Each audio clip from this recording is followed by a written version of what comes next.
From time to time, I will. Kahit, tumingin, di tumingin, okay lang. Pero, going back, I've seen you both before pa. And one thing that I've noticed na unusual is, I'm seeing you guys doing this. Ayan yung mga papel na yan, yung training na yan. Eh, hindi naman kayo trainer. So, it makes me really wonder, what drives you to do things like this at your own initiative na wala naman nag-uutos sa inyo, na it can be passed to other teams naman. So, it just really makes me wonder. So, where does this all come from? Why do you do this? In short, why do you do what you're doing right now? Why we do what we do. Like eto, why do you do this specific? Why are you training people, teaching people, investing in um, doing this? Kasi this can be done by others eh. Yeah. You might want to start. Magkaiba kasi kami ni April. I don't do this. I don't teach this way. I have to admit that. Strength niya yun. Pero I do it in a different way. Siguro. I take time, sabi ko nga, I analyze. For example, pinakita ko sa kanya kanina, ginawan ko ng AR yung sarili ko. Because Wow. that's how I function. Kahit nobody's asking for an AR, ginawa ko ng AR yung sarili ko. I send myself end of week report. Kasi that's how I function. So naman, she doesn't do that. What she does is this. Pero pareho lang yung root cause namin. We believe in curiosity, unang-una. Hindi kasi hindi pwede. Does that make sense? Hindi pwedeng, for example, you're given a goal. Hindi pwedeng hindi mo yun makuha eh. There has to be a reason and there has to be a way.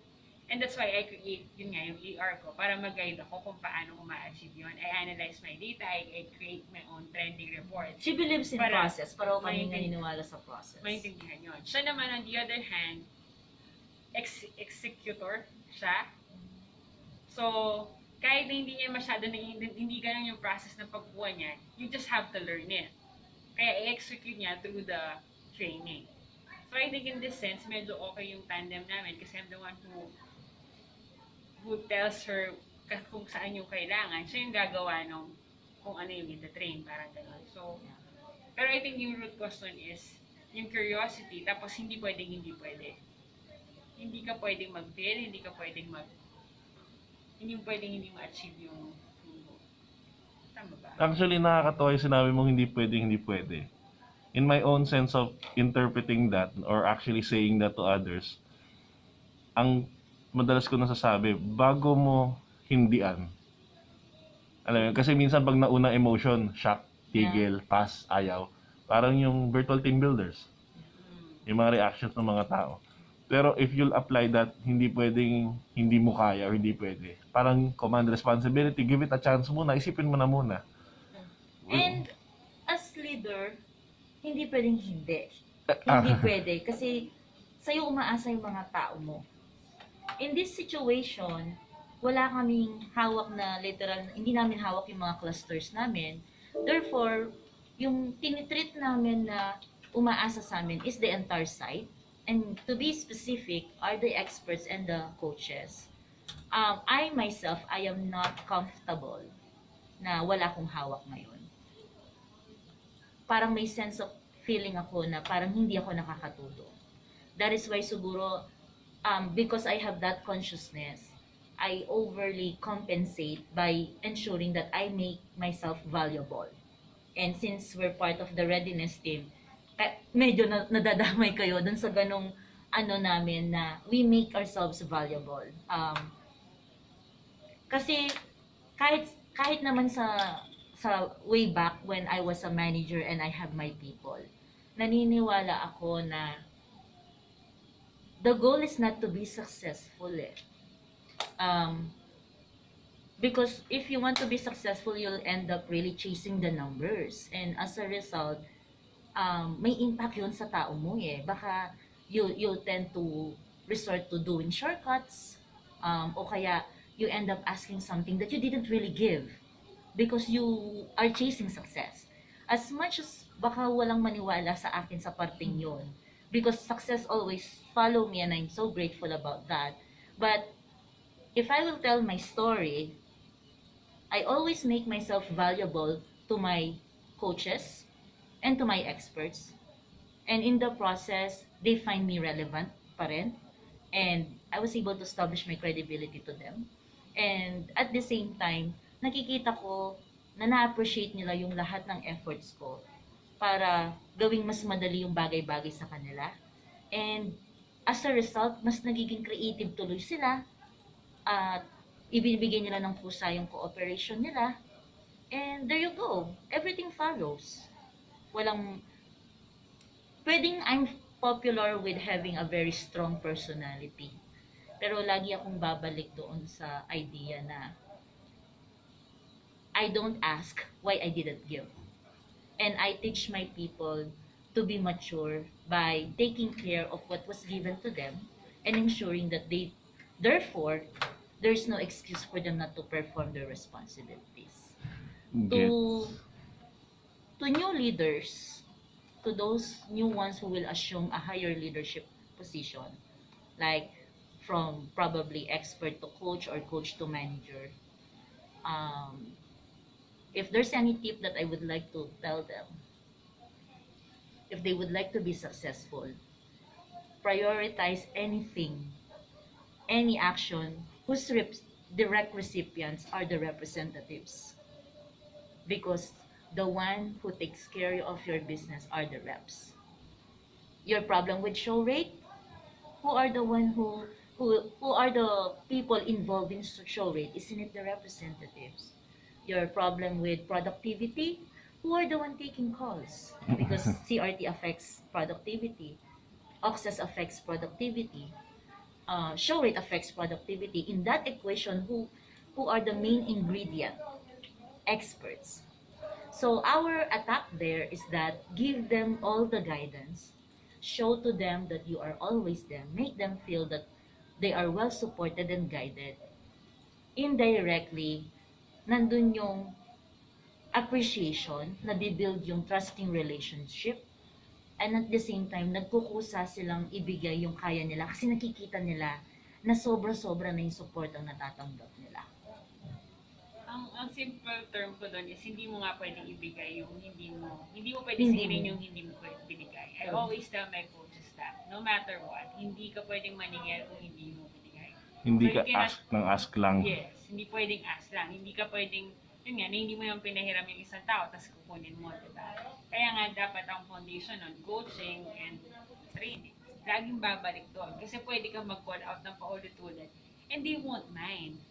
Lagi ko kasi sa hindi okay lang. Okay lang sa mga experts when mapapatawad ka nila for all of your shortcomings for as long as you teach them, you educate them, you build their skills. Kahit ano pang pagkukulang mo.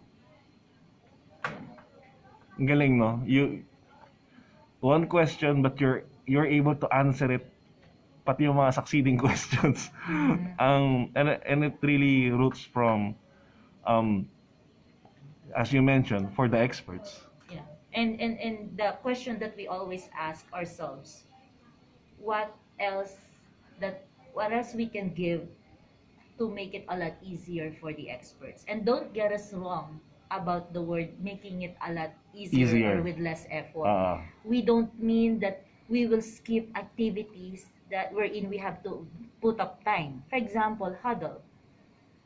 It takes a lot of effort to conduct a huddle, to follow the huddle guides probably that is coming from the readiness team. And please don't interpret the idea of lessening effort by not doing the huddle. No. Because the effort you put up with the huddle and with the constant execution of huddle, eventually the amount of effort that you put up on day one that you're going to do an effective or a logical huddle is no longer the same effort that you're going to do once you achieve it as a routine, as a habit. Eventually, there's no effort anymore. Plus, the idea of the equation is that this is the effort that you will put up for now as a leader, but the amount of effort that it will save you eventually is 10 times. 10 times of the effort that you put up. Parang namuhunan ka ng 100 sa umpisa. Pero yung balik ng investment sa'yo, libo-libo. Galing. I mean, you really remind me of yung mga principles ko in training before na if you, kasi dati sa training pag in-encourage mo yung tao na go early, now go early, let's practice. Every time you invest now, saves you the hassle for tomorrow and the coming Precisely. days. Ay, Saktong-saktong yung belief. Nakakatuwa. And then, let me see if I'm getting this clear. It's not just lessening the effort of the leader because you're adjusting and starting eh. Ultimately, the expert eh. So, you mentioned that lessening the effort is not skipping. So, like, it's not saying na lessening the effort for the expert means being complacent and letting things pass. Eh. No. Lessening the effort is if they are equipped with the skills and knowledge, calls, taking care of customers, achieving bonuses are the ones that will be lessened for their effort. Tama? yeah. Like, Okay. for example, you caught your expert not good in collecting.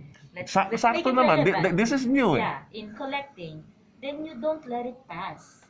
You make time to coach that expert on how they can build their skill with collecting. Probably it requires effort from you. You have to look for a good call or probably come up with a script, right? If we will equate your effort into money, let's say namuhunan ka ng 1,000. 500 para sa script na paghahanap mo, 500 para sa paghahanap mo ng call, right?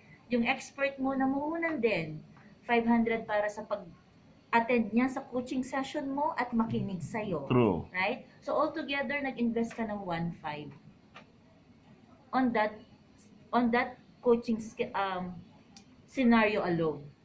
But after that, yung return ng investment na yon is that yung mga susunod ng calls, yung rep mo hindi na siya namamalipit kung paano siya magko-collect.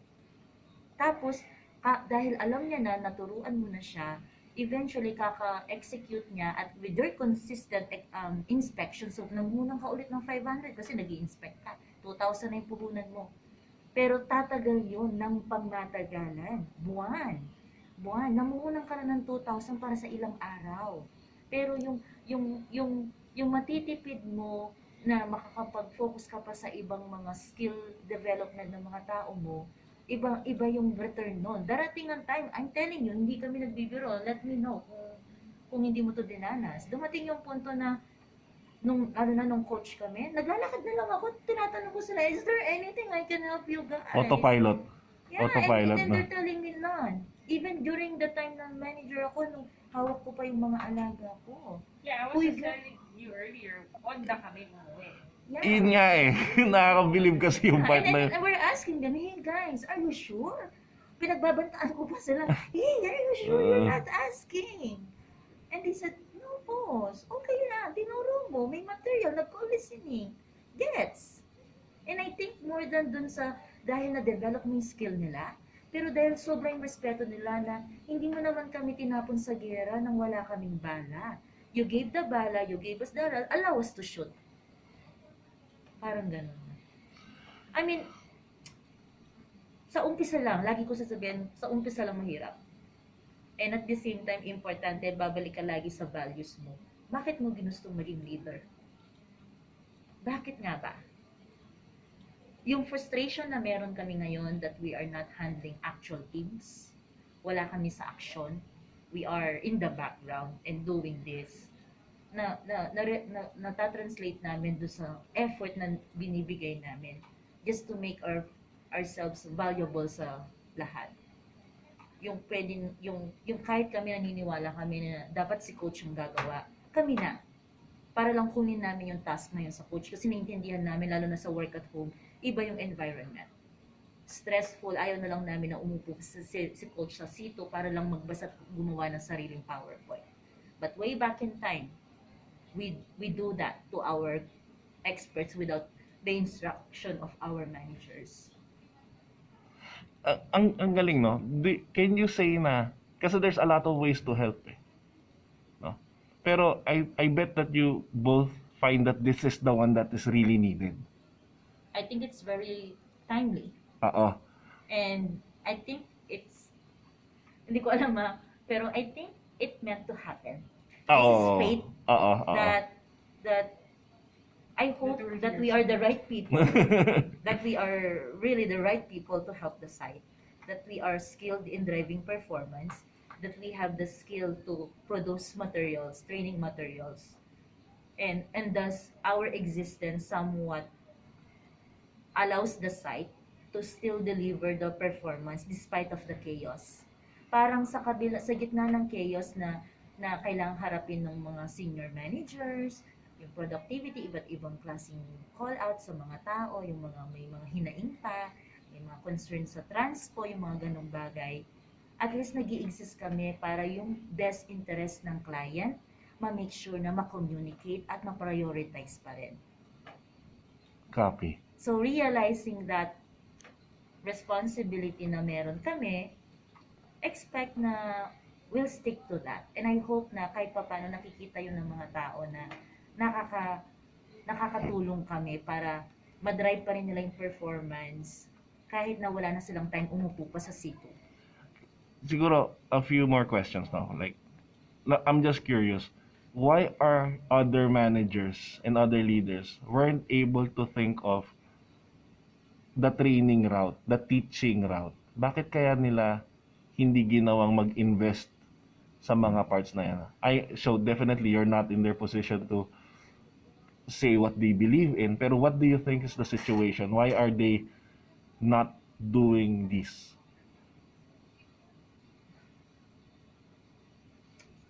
Paano ba? Maybe because they don't know how? Siguro?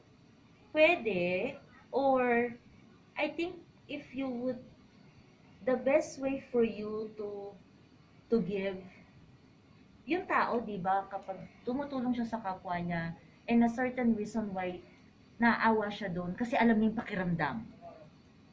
Copy? So Okay. dati kaming mga reps dito.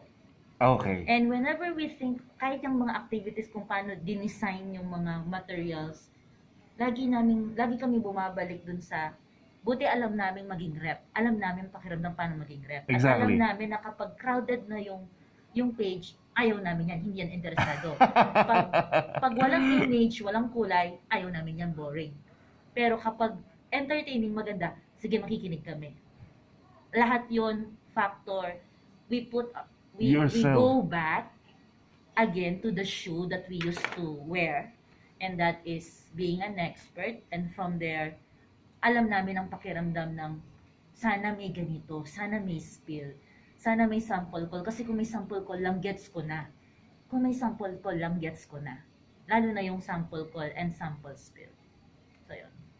That is empathy. I'm not sure if you're Okay. aware na that's what you're doing, no? Hindi kasi strong yung personality namin. So, Yun na nga. medyo hindi na-attach yung salitang yun sa amin. Hindi na nakakabilib, no? We do what we feel is right, regardless of the definition, how you would term it or phrase it, because it's the right thing to do.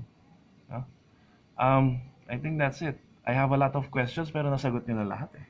I mean, it really roots down to, focusing on lessening the expert's effort. And in return, everyone's happy. And siguro doon sa mo, bakit hindi nila naisip niya? Because you can win eh. Without any of this. Like for example, kung OM ka, you just look at the scorecard, you can get challenger bonus. Ah, okay. You can, by just being reactive. Pero babalik dun sa sabi nga ni Abel, bakit ka ba andyan? Is this just what makes you happy or what satisfy you? Tapos kontento ka na doon? Yung bang interest ng mga are they growing? Right? Are they really happy? Diba? Or are you just looking at your scorecard? Hindi mo ba tinitingnan kung gaano ka-balance yung business mo?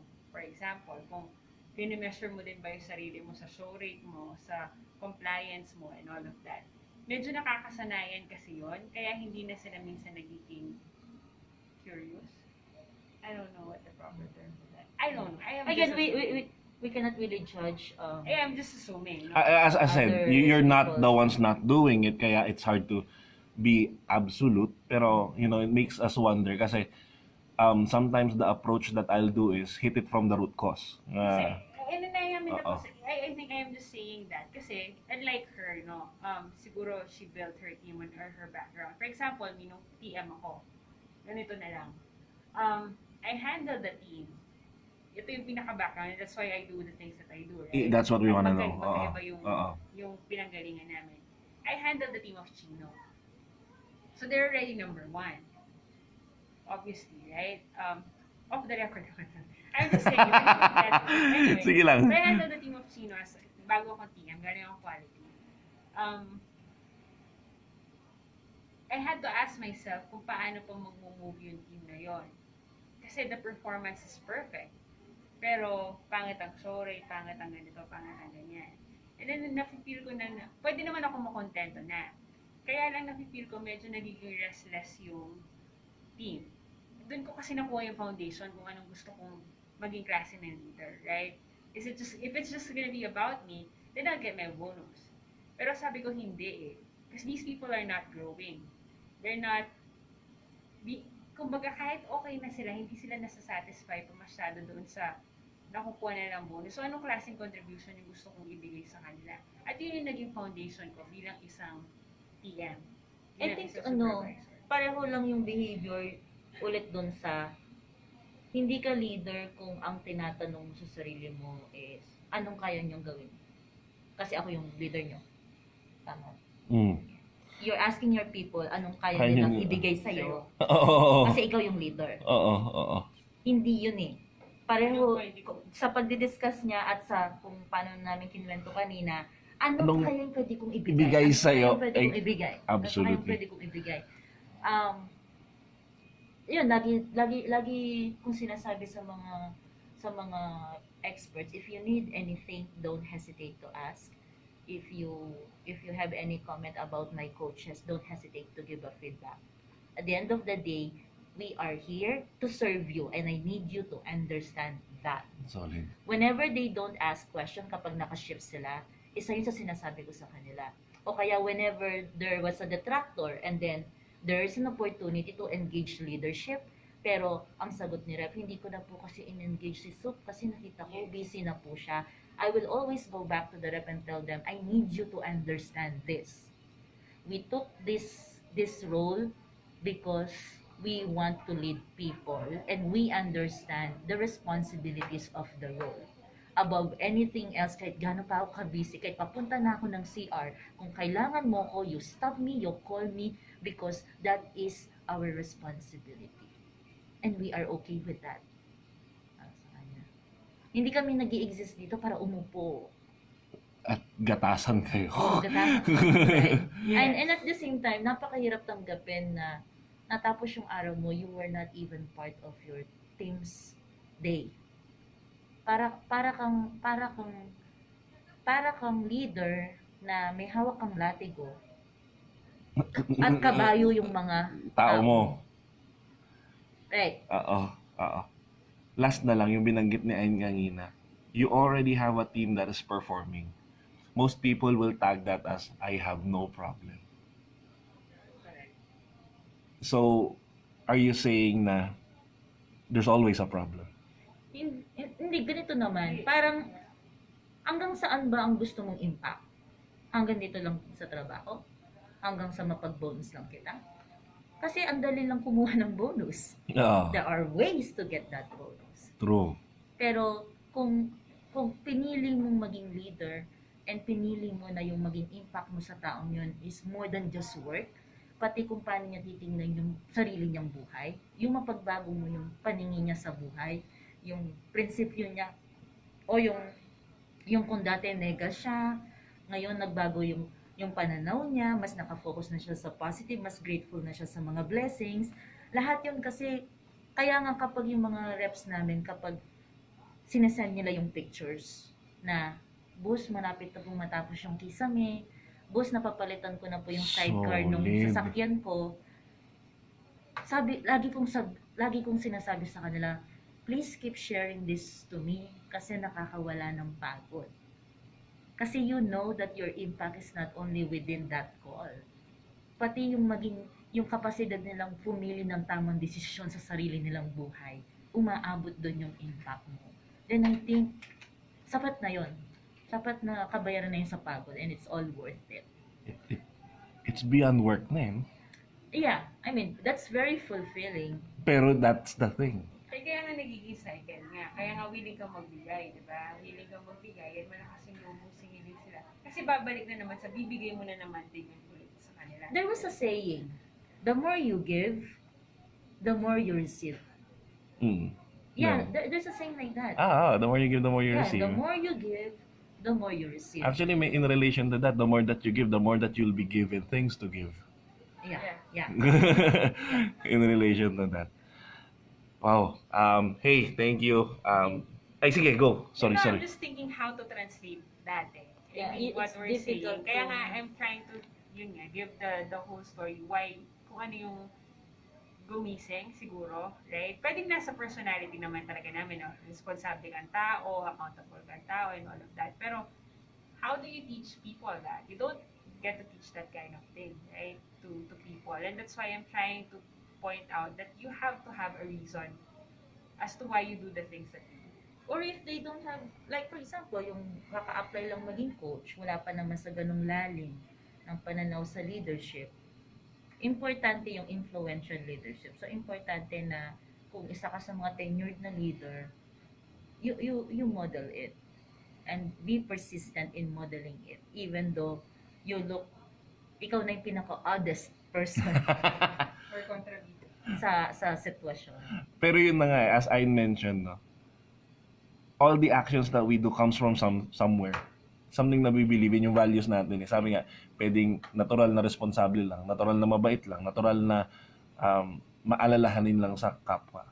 Pero sometimes you just can't make people be like that in a snap. So it's hard to replicate. Pero sabi mo nga, if we can influence. Yeah, parang ganito. Yung Mm. good analogy ko lagi sa bagay na yan is that yung mga mayayaman, wala silang panahon erase yung mga anak nila. Diba? True. So, kukuha sila ng yaya True. na Bisaya. True. Hindi sila marunong magbisaya, pero yung anak nila marunong magbisaya. Ang galing. Kasi yung environment, Oo. kung saan na-nurture yung anak niya, Bisaya ang mga nagsasalita. Mm-mm. Kaya yung anak, marunong magbisaya. Mm. So, same logic probably applies kapag may rep na nag-join sa cluster mo. Kung dati pariwala siya, wala siyang pakialam, hindi siya pumapasok, pero nag-join siya sa cluster mo at yung environment kung saan siya na-expose ngayon is yung mga taong dedicated, talks about positive things, pangarap, goals, There you go. then nai-influensyahan siyang maging ganun. I think we are designed to adopt and to adjust as human beings. Yes, we Depende are. kung saang environment tayo nandoon. Ang tawag doon survival instinct. Mm. Parang something like that. Ah. Mag-a-adjust ang katawan natin. Para to adapt. O mag-a-adjust tayo. Gets, thank you. As I mentioned, sometimes it can be you your own, finding ways, or sometimes the environment can guide you to be, someone that you might not have realized on your own. Yeah. So ako naniniwala ko, everyone is capable of being great. You can see that in my Facebook. I post it there. Everyone is capable of being great. They just Absolutely. really need to be exposed in the right environment. And that's what we're building. Whew. Okay, buti na lang na-cancel yung session. Thank you very much for the time. Hey, thank you for sharing everything. Nakakatuwa. It's really nice. Baka may message pa kayo. Okay na? Yun lang. Siguro, paano nga lang natin yun but I guess by just influence. Aabot tayo doon. Someone has to be persistent Copy. Basta tuloy-tuloy lang. and trust that The process. it will happen. True. Hindi man lahat, may madagdag lang na isa, it's worth it. At least nanganak ka na, meron ka ng, meron na duplicate ka. Nang kahit Tapos, isa. with persistence, na duplicate. And Naniniwala. until such time, Okay. you have to trust it. Thank you. So, there you have it, guys.